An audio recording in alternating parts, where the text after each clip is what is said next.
The difference between a child playing up and a child having a psychological issue is very, very small, in that something that can seem minor might actually be masking something serious, or something that could be very serious could suddenly go away. That's the whole problem with mental health issues.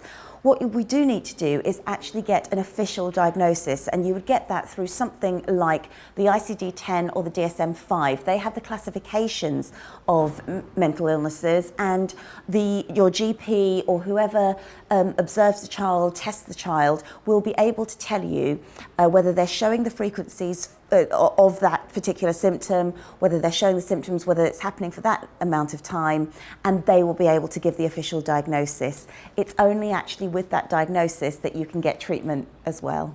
The difference being that you have to, the DSM-5 or the ICD-10 gives you the list of symptoms, how frequently the symptoms occur, and basically if your child fulfills that criteria, they will get that diagnosis. The signs that the child has a psychological issue can be quite difficult to diagnose, purely because a child, for example, who refuses to speak in class may actually be selectively mute. They may be on the Asperger's spectrum. They may just be painfully shy. It's only the patterns of behaviour that will give us the insight into taking that child then to the GP to get the official diagnosis.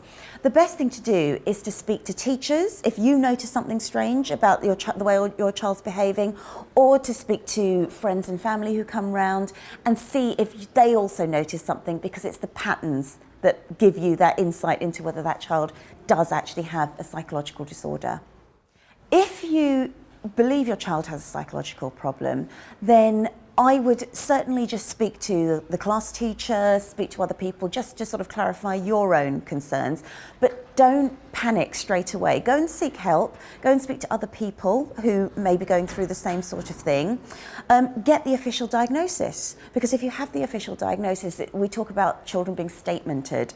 That's where you actually get the extra support and the extra, whether it's financial or extra input, such as the teaching assistant in your child's school, for your child, and that's really quite important.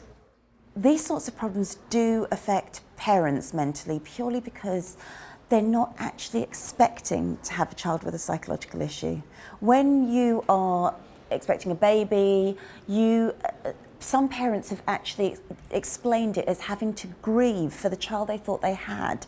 And whilst that sounds really harsh, we have to allow parents to talk about that. We can't see it as taboo and then just criticise them, because that's the only way that they can express it.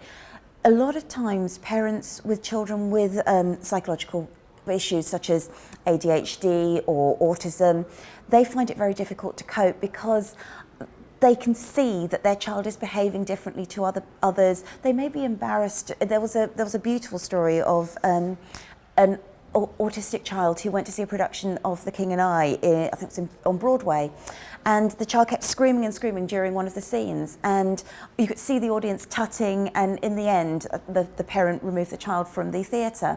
But the actor who played the king actually wrote an open message saying that, I wish the audience could have understood and seen how much that mother was probably trying to keep that child calm, and hoping that she could have even made the theatre performance, because sometimes that child is probably having too bad a day to come out. And what we need to do is talk about this more in order so that other people understand it. You can help yourself by being kind to yourself, first of all. Being a parent is hard enough without having the added extra things to deal with if you have a child with a psychological issue. If you actually go and find respite groups, places where your child can be looked after for an hour or 2 hours in the day, to allow yourself to go shopping or to go to the cinema or to do the things that you would normally do as parents, that can be a real help to you as well. It's also worthwhile being aware of your own state of mental health. If you're feeling more irritable than usual or feeling more teary than usual, go and speak to someone, because your emotions are otherwise going to have an effect on your child as well. So the main thing is don't be afraid to talk about it. Don't be afraid to be having difficulties either, because everybody does understand that. My advice to parents who find it difficult to cope mentally is try, first of all, not to let it get to that stage where you really just have to give everything up, as it were. Notice patterns of your behaviour. If you're not sleeping as well as you would normally, if little things are upsetting you more than usual, that's the time to just say to somebody that you're struggling. Maybe getting someone to help you, speaking to other parents who are going through the same thing, that can make a real difference. One example with autism, just to use that one, is of course children with autism or people with autism behave on a different social spectrum to everybody else. So if a child who's got autism, who also might have heat sensitivity, starts to cry, the worst thing you can do is actually give them a hug. But for a parent, giving a hug is the most natural thing, and that can feel very difficult to know that that's not what you're supposed to do. So speak to other parents, see what worked for them, speak to the school, see what's worked for them as well. And then at least you've got a support network. Don't expect everything to work every time either. Just build yourself up sort of an artillery of things that you can do, and for different situations you'll find yourself an answer. The one thing I would like to add is that the main thing to remember about children is that they don't make things up quite as easily as adults do. An adult can read the DSM-5 and suddenly have all of the symptoms, like we look at stuff on the internet and think we've got every disease going. But a child won't do that. They're not able to do that. So if a child is behaving strangely, do see it as a sign and observe it and see if you can notice patterns. But similarly, even though a child can't dissemble in the same way as an adult, a child is not always able to express themselves quite as well as an adult. So again, it's all about watching, being observant, and noticing those patterns.